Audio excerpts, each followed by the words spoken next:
I think when you step back from needing to feed the ego, or when you actually, in Buddhism, they talk about, silencing the mind and getting off what I call the chaotic highway, the thoughts, emotions, and feelings highway, and stepping back and paying attention, which is the name of this podcast, Yes. to what you're doing, right? Because you only have so much energy. And if you're using it all to get satisfied, you're going to be exhausted. And you're going to get these little hits of high, but it's going to be a lot of low.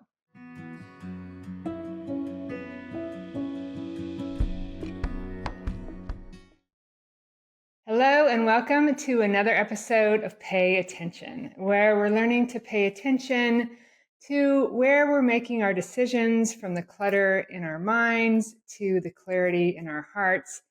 And it's a new year now, and just taking a deep breath.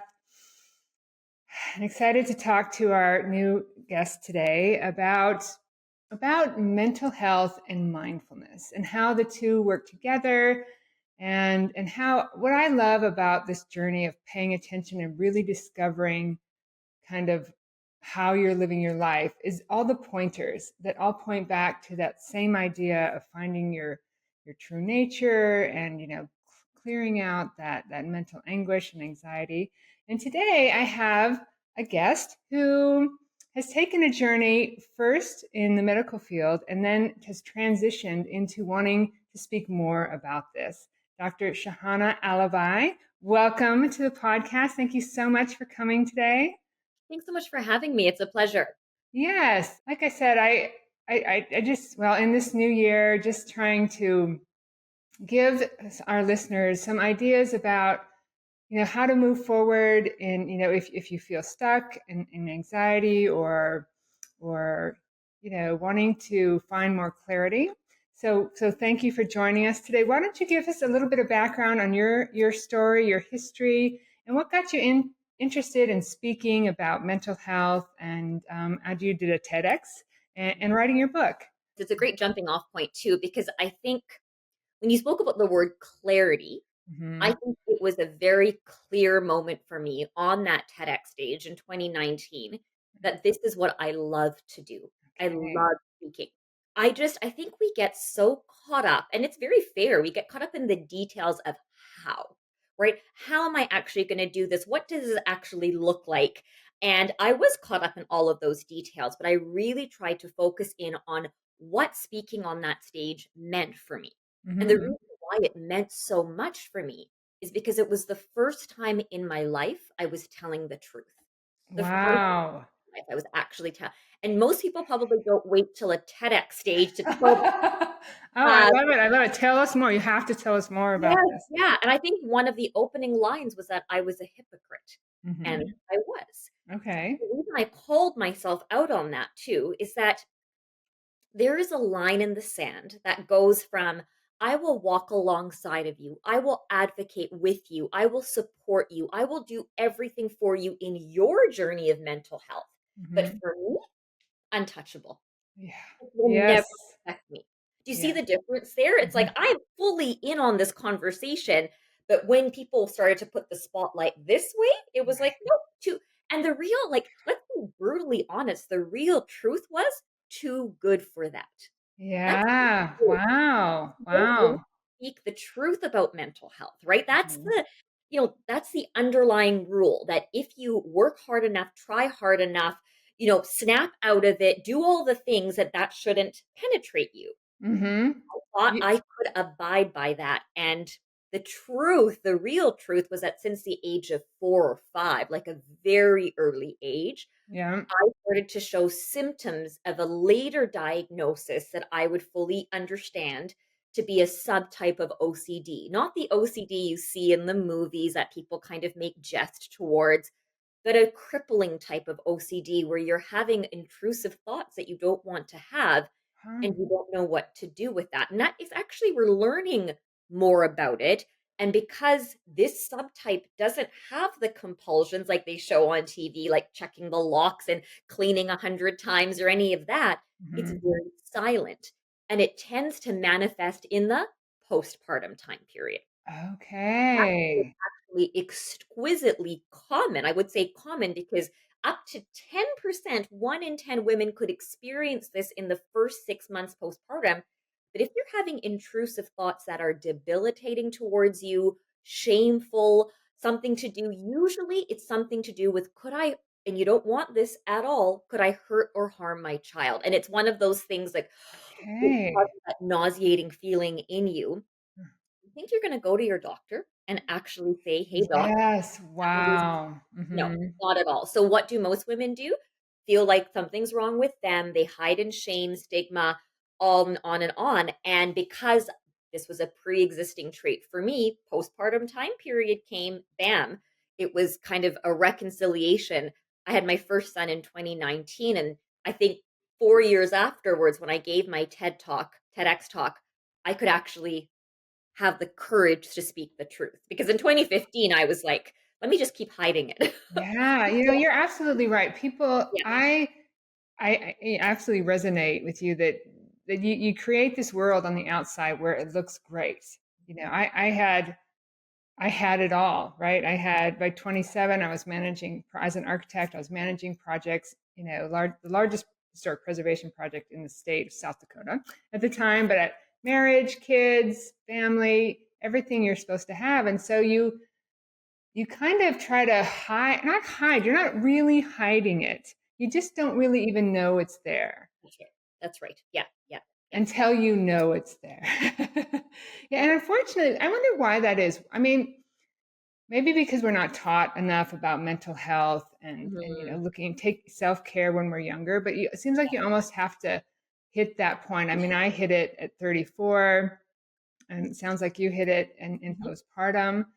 And I Yep. just, if there was a way to help people not hit that, Yeah. you know, Yeah. Yeah. that would Yeah. be lovely. But but You know, unfortunately, I don't think in this human journey, the way we're living life now, it's not the way society kind of sets us up to arrive, to present ourselves with. you know what? Exactly. And I think we're so akin, especially post COVID, to look out for, okay, am I feeling anxious? Am I feeling depressed? Okay, I got those two buckets down. But the big bucket nobody really talks about is emptiness. Is I just don't feel anything. Yeah. That's the I remember when I was going through a really difficult time, my mom literally grabbed me by the shoulders. And typical Indian mom, she's like, just tell me how you feel so I can fix you. And I looked at her in the eyes and I said, Mom, I feel nothing. I feel absolutely nothing. And that to me is the genesis of how emotional health is like the canary in the coal mine for mental health. So did you say you were a teenager when she said that to No, you? that was in the postpartum time period. Oh, That's when I okay. had my first son. Yeah, yeah. Okay. You know, Wow. up to that point, I, on the outside, looked like tick medical degree, tick got married, tick had, tick, tick, tick, tick, Yes. tick. And Hmm. you keep thinking that the more ticks you have, the more full you should feel. But it was Exactly. the complete Oh, opposite of that. Dr. Shahana, you are absolutely right. And I bet there's a lot of women out there, men too, but women out there that professionals, I am an architect, but I was at the top of my game, and full of anxiety and just trying to, it didn't matter. It didn't matter how well I succeeded. Yeah, All of that doubt and low self-worth would win out. It was like I was feeding that. I was pushing myself only to feel okay.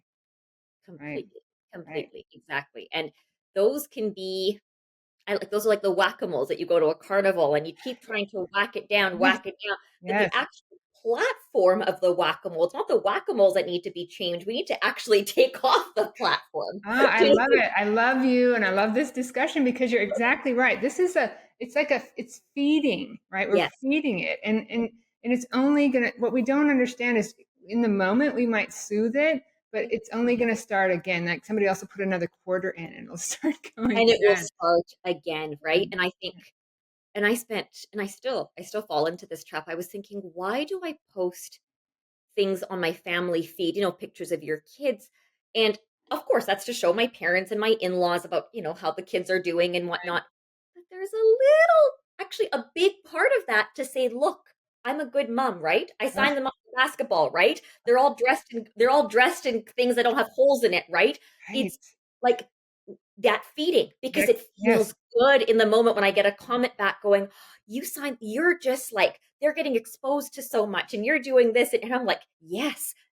And once again, you get inflated for a bit, but then yep. somebody sticks that thing in the balloon and off it goes again, That's right? right. It's So, all right. It's like we're infusing ourselves with that need to oh, be validated constantly. In fact, I've been working quite hard on moving my practices forward hmm, lately, and to time to be honest for me is I did ask myself why is it that I'm pushing forward so hard, pushing myself forward so hard? Because I would give a class or give a talk, and afterwards it's not pretty. I'm not being like, hey, good job or anything like that.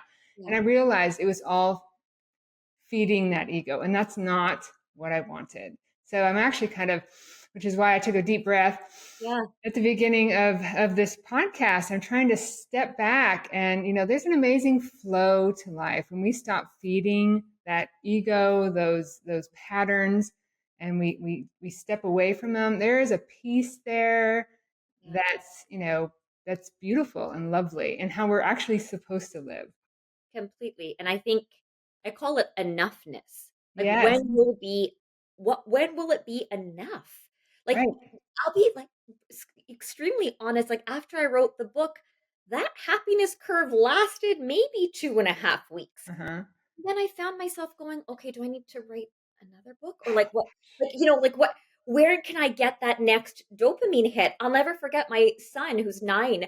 You know how, like, I shouldn't do this, but I had my phone and I was like talking to him at the same time. And he goes to me, he's like, Mommy, do you just realize that you checked your email 4 times within the matter of about 10 seconds? You just kept hitting refresh, refresh. He's like, what are you waiting for? Oh my gosh. Oh my And the gosh. answer to that is waiting to be needed, waiting to be requested as a speaker, as a, expert guest, waiting. And I like, yeah, you're right. That contributes to the 84 times a day that I check my email, Oh, probably. wow. I love this conversation. So Yeah. honest because and it'll never end, right? So Never. No, so it's no. really the message to listeners out there is if you're pushing yourself trying Yeah, to get that, that feed, it's yeah, only feeding the problem, right? It's not seeing it and addressing it. And and I guess a lot of that starts where would you tell them? Where would you tell a listener to start? Okay, this is what I'm doing. I've identified it. I'm really just like you said. I mean, we haven't talked about your book, so you have to tell us oh, what yeah, it no, is. But writing a whole book and getting it out there, and then thinking, okay, I need to write another one. There are so many people that follow this path because it's the way our brain works. yeah, absolutely, Yeah. absolutely. And part of it is that hedonic adaptation that, you buy a new house, you get a new dress, you get something that is of value to you. And sure, you ride high on that for the 2.5 days. And then it's like, oh, shoot, like that other person's driving a Tesla Cybertruck. That's what I need now. Like, Right, right. It's whatever. never enough. Never Never enough. know. And I think if I think of an equation for life, I think the denominator, my son's doing fractions right now. The denominator is this enoughness that I feel Enoughness. enough in myself.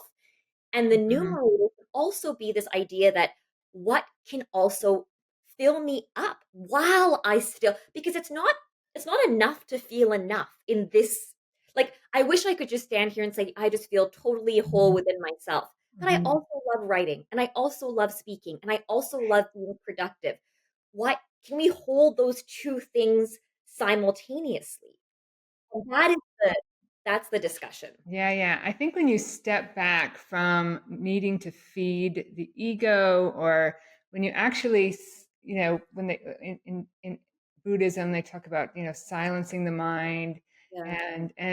and getting off what I call the chaotic highway, the thoughts, emotions, and feelings highway, and stepping back and paying attention, which is the name Yeah. of this podcast, Yeah. to what you're doing, right? Because you only have so much energy, Yeah. and if you're using it all to get satisfied, you're going to be exhausted, Yeah. and you're going to get these little hits of high, but it's going to be a lot of low, right? Yeah. So stepping back off and just kind of and trying to see it for what it is, right? Mhm. Not living through the lens of that need, Yeah. right? Yeah. Gives you that space and clarity.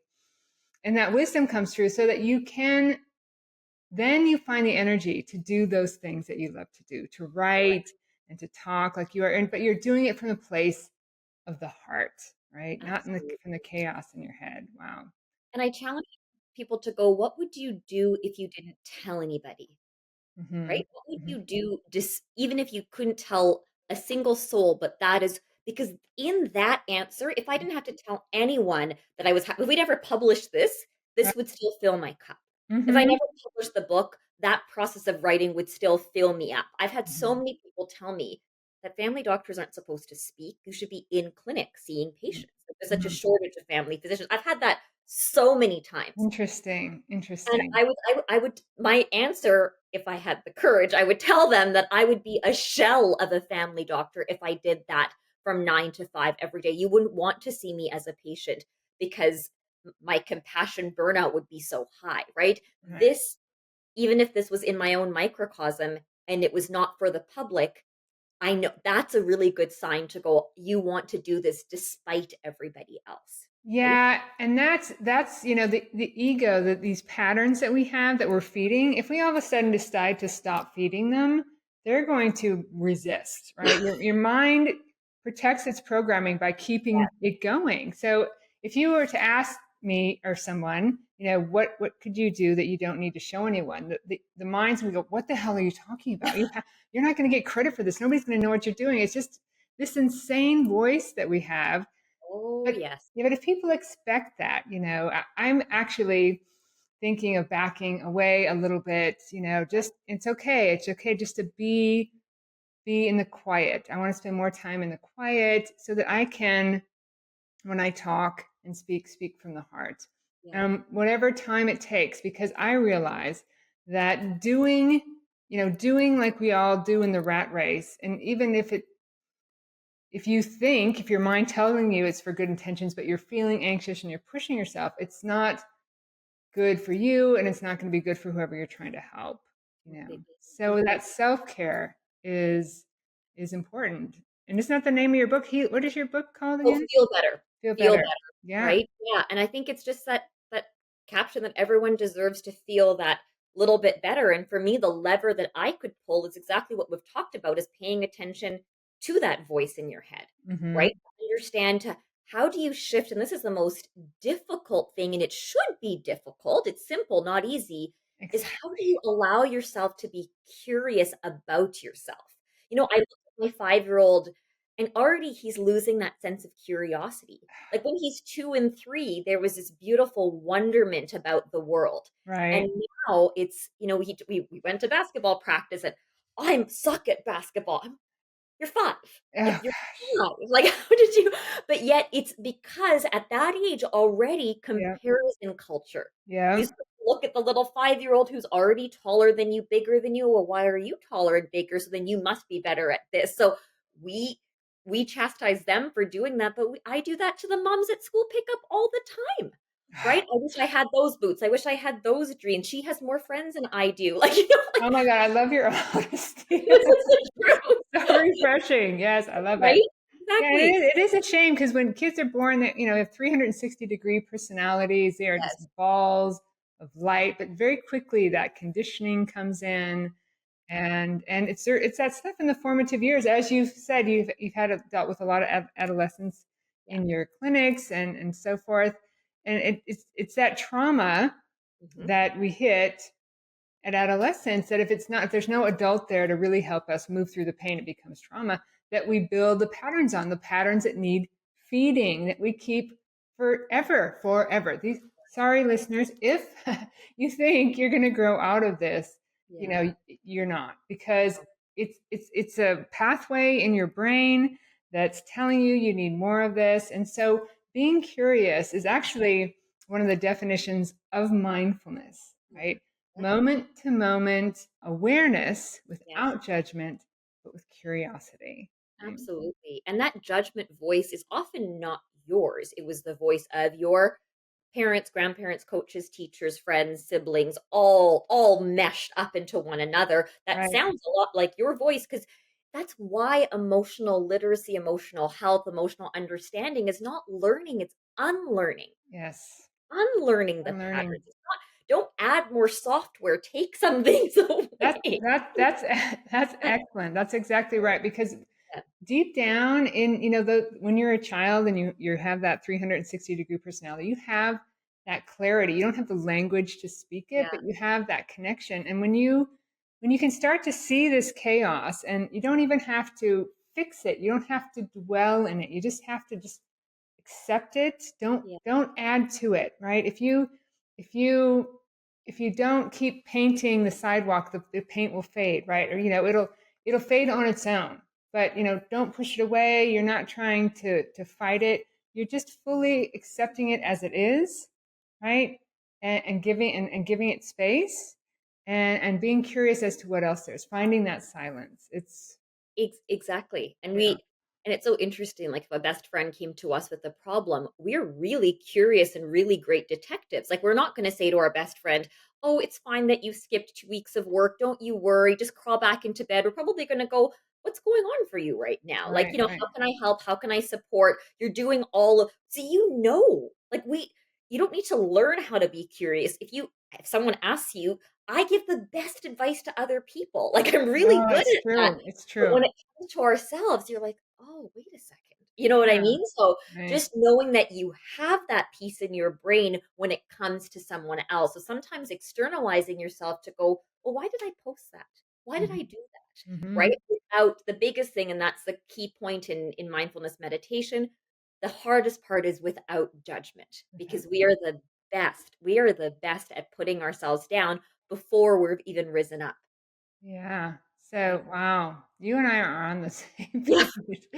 And so it's from that place of clarity that you can really start to help people. And so I love the idea that you are speaking, and Mhm. this is passionate for you. So for those listeners out there, who find themselves kind of doing the same thing in the same rat race on this thoughts, emotions, and feelings highway, what would you give them as a pointer, as a first step? What would you recommend? How do I start to turn this ship around and head to a place of clarity and Yeah. objectivity? I think it's so easy to tell people the textbook things. Like, go out and volunteer. So that way, like, you are like, that all sounds wonderful. Then I have to ask myself, do I do that? No. So how Right. can I give that? Like, that's amazing advice, but is it practical? So here's the practical piece of advice. The Okay. practical is going back to what you were just saying. Forget mindfulness right now. If that feels too much of a word to digest. Can You're you be right. quiet? Can you Quiet. just be quiet? And for me, Hmm. quiet is really, really hard for me. And I Hmm. drive a lot. I have 3 young boys. I'm always here, there, and Oh everywhere. my I goodness. always have a podcast on, and I take it as if I'm learning something. I am like bettering my speaking skills. But the truth is that I find it hard to be quiet with my own thoughts. That is such good advice. I was listening to Eckhart Tolle, and he was talking to a Zen monk who was Mm, asking what the definition of Zen is. mm. And the monk says, well, it's to stop thinking. And Eckhart's like, well, I kind of expected more of a complex answer than that. But that's Nice. really all it is. So there really is only one journey to clarity. And when you go on this journey, everything else will flow. There's a flow that comes in the quiet. I just gave a class last night on why it's so difficult, not just, I mean, not for you, but for everyone, just to sit and actually stop thinking, which is attainable, which is possible, and in that silence, because that's where you find your wisdom, your clarity, your peace, your love, your joy. But you're right about mindfulness. The word mindfulness is so heady right now that I love talking about just being in the silence. But it's difficult because our subconscious mind and all the millions of bits of information and the tens of thousands of thoughts every day. It's like a madhouse in there, and we've created our patterns from it. So it just takes time. It takes just again, Eckhart Tolle said, is it better to spend 20 minutes meditating or to take a few seconds throughout the day and Mhm. taking a few deep breaths in and just paying attention? Absolutely. Like, I think we need to I feel like all of us are entering kindergarten again in this thing. So, like, Yeah. instead of Like, whereas mindfulness meditation is up here, can you have those? Everything is micro. So the Yes. word even now is micro interactions. Yeah, Like, yeah, when does it become a task to talk to your neighbors? But they've yeah. showed that a lot of people in the US don't even in Canada probably don't even know their neighbors' names necessarily. So this work now is the idea of like, can you go out and can you actually compliment someone? Because the Yes. studies have shown that when you deliver a compliment, you don't think that that other person will actually value it as much. But the truth is that that person actually really values it and then goes and delivers it to somebody else. Yes. You're So right. it's back to basics. You're right. I was at a conference in November and I was sitting talking to some students, and it was for a college campus, NACA, National Association of Campus Activities. And one of the students were talking about how one of the workshops they went to, that the speaker was so vulnerable that it just connected with them because people aren't vulnerable these days. They're not willing to be vulnerable. They're not willing to be out there because of social media and everything. So just finding that quiet and allowing yourself to do that. And then the younger you can do it, the better. Yes, yes, exactly.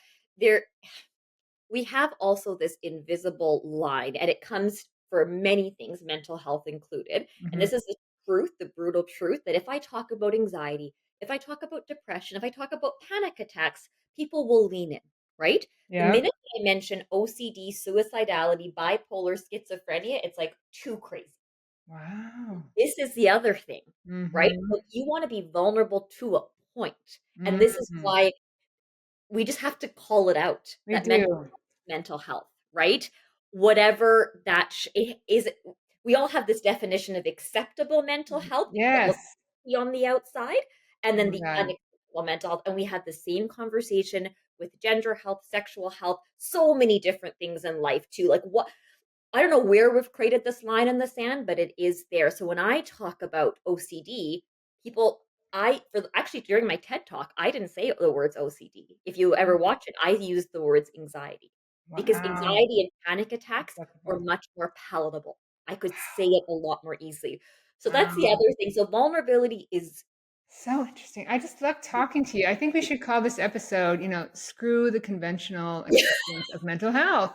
yes, I, yeah, I just, I just, being, it's people like you and that can be honest and talk yeah. about this. It's going to help so many people. So, wow, it's been so lovely having you on this podcast, and I would love to have you back someday. But tell us what's next for Dr. Shahana Alibi, for speaking, for I know you're a mother of three young boys.